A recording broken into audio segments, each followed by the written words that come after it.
Bago natin umpisahan ang kwentong katatakutan, ay nais ko munang batiin ang bawat isa na sana ay nasa mabubuti kayong kalagayan saan man panig kayo dito sa mundo naroroon. Nais ko na ipabatid na ang kwentong matutunghayan ay hanggang mula sa totoong buhay at karanasan. Now with no further ado, let's start and be scared.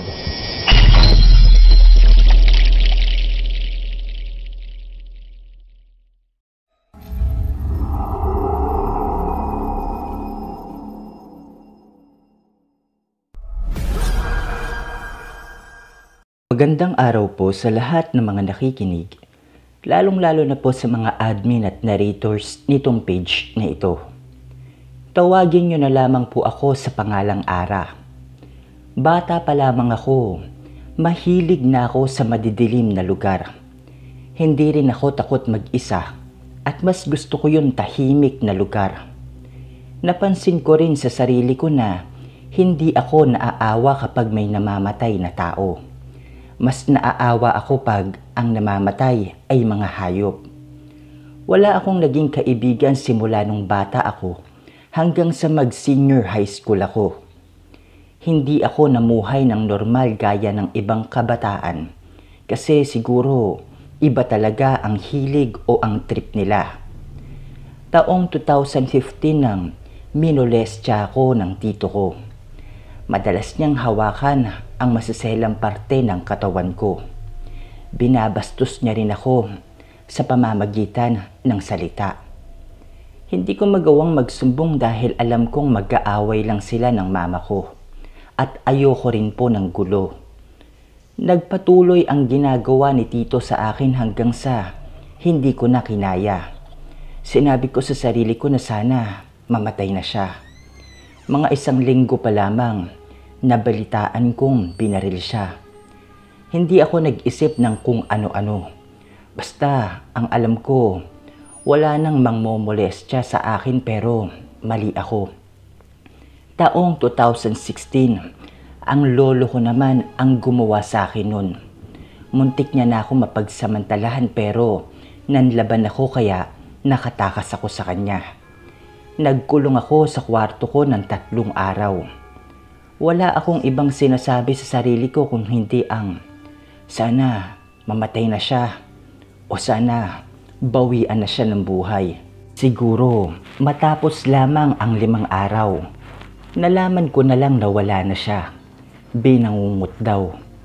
Inisip ko na baka nagkakatotoo ang mga sinasabi ko pero naisip ko rin na baka nagkataon lang. Matapos ilibing ni lolo, nakita ko si lola na palaging tulala. Naaawa ako sa kanya kasi sa totoo lang, mahal na mahal ko yun. Habang nasa bahay nila ako, napatitig ako kay lola. Hindi ko alam pero parang biglang naging automatic na nabanggit ko na mukhang mawawala na si lola. Pabulong ko lang yun na sambit sa isipan ko.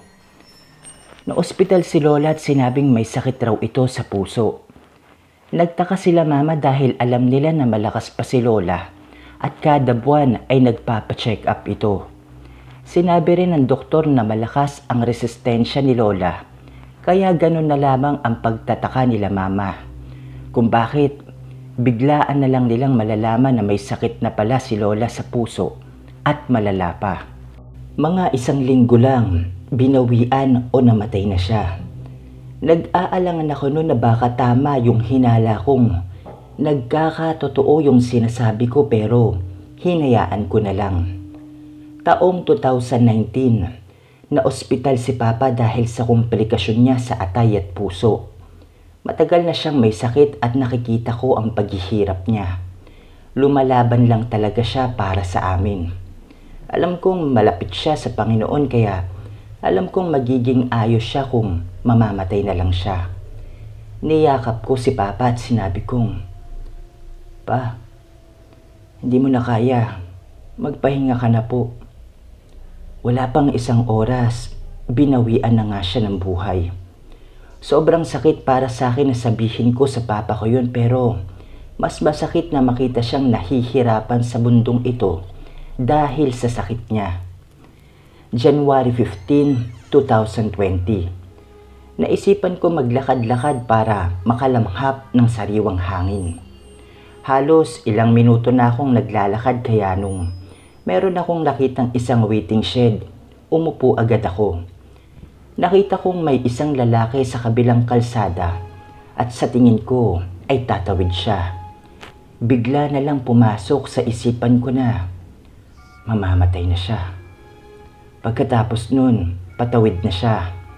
Nagulat ako kasi may humaharurot na van. Nasagasaan siya ng van na yun. Yung tipong nagulungan siya. Hindi huminto yung van at yung lalaki, hindi na rin gumagalaw. Hanggang ngayon, hindi ko alam kung anong gagawin ko. Natatakot ako sa sarili ko na baka kung ano pa yung magawa ko. Gusto kong humingi ng tulong at gusto ko ring malaman kung sino pa yung taong kagaya ko na parang isinumpa ang dila nila. Hanggang dito na lamang po at maraming salamat. From Ara.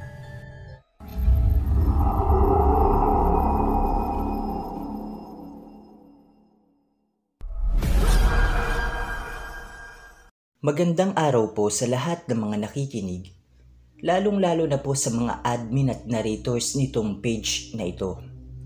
Itago nyo na lamang po ako sa pangalan ng Mr. V mula sa bayan ng Cainta, Rizal. Nais ko lamang po magbahagi ng isang personal na kwento at karanasan. Every time na naririnig ko yung kantang "This Guy Is In Love With You" pare ng parokya ni Edgar, natatawa ko at kinikilabutan at the same time. Ang kwentong ito ay puno ng karahasan kaya bawal sa mga bata. Umpisahan na po natin ang kwento. Way back August taong 2014 po ito nangyari. Sa mga nakakaalam ng kwento at karanasan kong ito, huwag nyo na po sana akong i-mention pa dito. May banda ako, pero hindi ko na po sasabihin ang band name. Binubuo kami ng 5 miyembro at ako ang bokalista. Tumutugtog kami sa mga resto bars at events dito sa Cainta. Minsan, kahit wala kaming makuha ay tumutugtog pa rin kami. Tiyaga ay ang puhunan mga brad. Sa isang event, nakilala ko itong si pare. Isa po siyang photographer. Nag-offer siya sa amin na sa mga event na pupuntahan namin ay sasama siya para kunan kami ng mga litrato. Kaya naman pumayag kami. Libre is life. Naging malapit sa amin itong si pare. Hindi ko na po siya papangalanan. Lahat ng pinupuntahan namin kasama siya. Sa inuman, sa kalokohan, sa gimmick, sa hangout, sa travel. Kasama namin si pare. Sa aming lahat, sa akin siya nagiging close. Dito yung lagi niya akong tinetext kahit hindi naman connected sa mga racket namin. Palagi siyang pumupunta sa bahay. Dinadalhan ako ng pagkain, binibigyan ako ng pera, kahit na hindi naman ako humihingi. Lahat ng ginagawa niya ay hindi ko nilalagyan ng ibig sabihin. Hindi ko na lang ito pinapansin kasi baka sadya lang talagang mabait itong si pare. Ginawa niya yun ng 5 buwan at biglang isang araw, hinahanap-hanap ko na lang siya. Namimiss ko siya kahit lagi kami magkasama. Palagi siyang nasa isip ko. In love yata ako kay pare. Pero anak ng tokwa. Hindi ako bading, pasintabi po dyan. At meron din po akong girlfriend noong mga panahon na yun. 3 buwan ko yun nararamdaman kay pare. At sa loob ng 3 buwan na yun ay may nangyayari sa amin.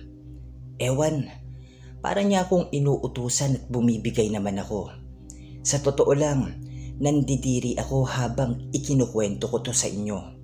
Pero hanggang sa isang araw, may usapan kami ni pare nagigimik kami. Pero hindi daw siya makakapunta kasi may sakit daw siya. So ako naman hindi mapakali, nag-aalala. Kaya naman pinuntahan ko siya sa apartment niya. Unang beses kong pumunta kasi hindi niya ako pinapapunta dun. Hindi ko na inisip na magagalit siya sa akin basta mapuntahan ko lang. Ewan ko kung bakit ko ginagawa ito pero ang alam ko, hindi ako bading. Sumpaman. Pagkadating ko doon, nakalak yung pintuan. Kaya naman gumawa ako ng paraan para makapasok. Kinuha ko yung ID ko at syempre alam nyo na po kung ano ang kasunod. Pinilit kong buksan yung pintuan at nag-success naman ako. Pagkapasok ko ay wala siya sa kwarto. Hinanap ko siya sa lahat ng sulok pero wala siya. Kaya naman nahiga muna ako sa kama niya.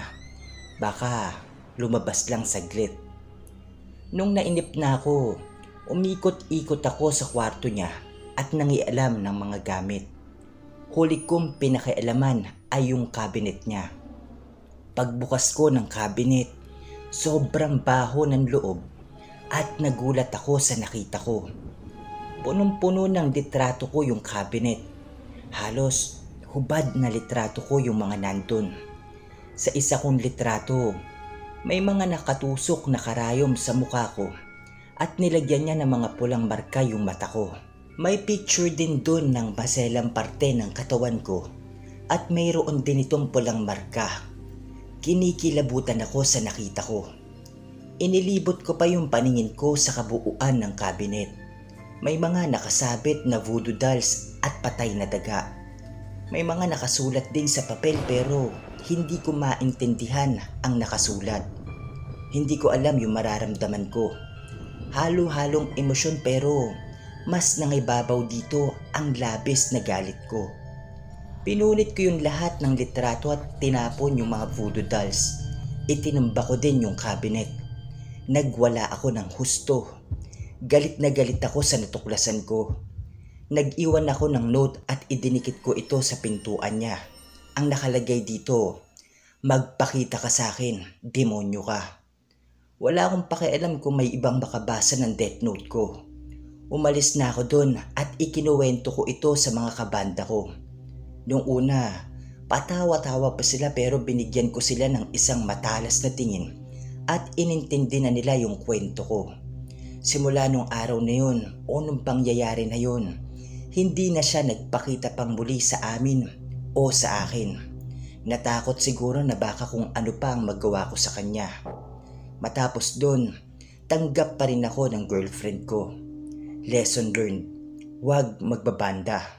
Hanggang dito na lamang po at maraming salamat from Mr. V ng Cainta Rizal.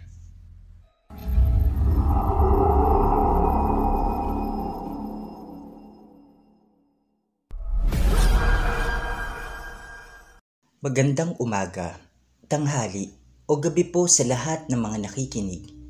Lalong-lalo na po sa mga admin at narrators itong page na ito sa walang sawang pagbabahagi ng mga kwentong katatakutan at kababalaghan para po sa ating lahat. Itago nyo na lamang po ako sa pangalang Ria. Nais ko lamang po magbahagi ng isang nakakatakot na kwento tungkol sa mga nilalang na kung tawagin natin ay aswang. Hindi ako naniniwala dati sa aswang hanggang sa ako na mismo ang nakasaksi. Taong 2016, 15 taong gulang pa lamang ako. Umuwi kami ng lola at mama ko sa probinsya namin sa Mindoro kasi dadalawin namin yung nakakatandang kapatid ng lola ko na mayroong sakit. Tawagin nyo na lamang po siya sa pangalang Lino. Yun na nga, nakarating kami mga dapit hapon na at doon kami dumiretso sa bahay ni Kakang Lino na halos butot balat na siya ng madatnan namin. Ang sakit niya po ay sa kolon. Mag-isa lang siya sa bahay. Dinadalhan na lang siya ng iba niyang kapatid ng pagkain kasi halos hindi na talaga siya makatayo. Katabi lang din ito ang bahay ni Lola Maris o yung nanay ng lola ko at ni Kakang Lino. Kaya kapag sinasalakay ng sobrang sakit ang tiyan ni Kakang Lino, ay tinatawag niya lamang ito. Nagsikainan na muna kami dahil sa nagutom kami sa biyahe. Pagkatapos nun ay nagkwentuhan sila at nandun din si Lola Maris nun. Syempre ako kasi gustong gusto kong makarinig ng mga nagkukwentuhang matatanda. At ang natapik nila ay yung tungkol sa aswang, na ang sabi ng Kakang Lino ko gabi-gabi daw siyang pinupuntahan ng naturang aswang. Minsan daw talagang ramdam na ramdam niyang nasa bubungan ito. Kung minsan naman daw ay may naglalakad paikot-ikot sa bahay niya. At paminsan-minsan din ay dinig na dinig raw nito ang malalakas na pagaspas ng mga pakpak na hindi niya mawari kung sa anong klaseng nilalang nanggagaling. At pinasundan din yan ni Lola Maris. Sabi niya rin, nagising siya isang gabi kasi iihi siya at sa labas ng bahay lang umiihi. Kaya hindi niya maiiwasan na mapatingin sa bahay ni Kakang Lino at may nakita siyang tao sa bubong at kulay itim daw ito. At dahil sa malayo-layo ng kakaunti ang bahay nito at may kalabuan na ang mata, hindi niya masyadong naaninag ang mukha nito. Dahil sa matapang din si Lola Maris, sinigawan niya ito at pinagmumura niya. At bigla namang tumalon yung tao at nagtatatakbo. Kaya sa tingin niya ayun ang naturang aswang. Nang matapos na ang kwentuhan, nagpaalam na kami kay Kakang Lino kasi dumidilim na ang paligid. Doon kasi kami matutulog sa dati naming bahay. Malayo-layo sa bahay ni Kakang Lino. Mga ilang araw na ang nakakalipas. Kasalukuyang natutulog kami sa bahay namin nang may kumatok. Nagising ang mama ko at ako. Hangos na hangos ang pinsan ko. Siguro po ay mga kasing edadan ko din. At ang sabi niya, ang Kakang Lino namin ay namimilipit na sa sakit ng tiyan. Dali-dali namang ginising ng mama ang lola ko para puntahan si Kakang Lino. At habang binabagtas namin ang madilim at masukal na daan, samahan mo pa ng malalaking puno kaya nakakatakot.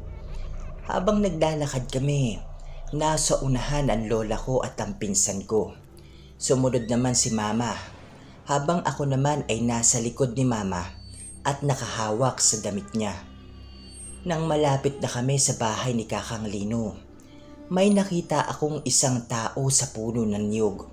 Kulay itim siya at mayroong pakpak. Nakatungtong siya sa sanga ng niyog at umuuga-uga pa nga ang sanga nito. Akala ko ibon lang, pero nung tinitigan ko siya habang naglalakad, talagang tao na mayroong pakpak. Halos mamanhid ang buong katawan ko nun at parang umuurong yung dila ko sa labis na takot. Sobra akong nanghina. Kaya ang ginawa ko, pumunta ako sa unahan ni mama. Nang nakarating kami sa bahay, namimilipit na sa sakit si Kakang Lino at nandun na din si Lola Maris. At may mga dumating na mga lalaki para buhatin si Kakang Lino. Sumabay na rin kami papalabas. Tinignan ko ulit yung puno ng niyog pero wala na dun yung naturang aswang. At dahil sa nakita kong yun, dun na ako naniwala na tunay nga pala talaga ang mga aswang. At hanggang dito na lamang po ang aking kwento at karanasan. Sana po ay maibahagi ninyo ito. Salamat po. P.S. Gumaling po ang Kakang Lino ko at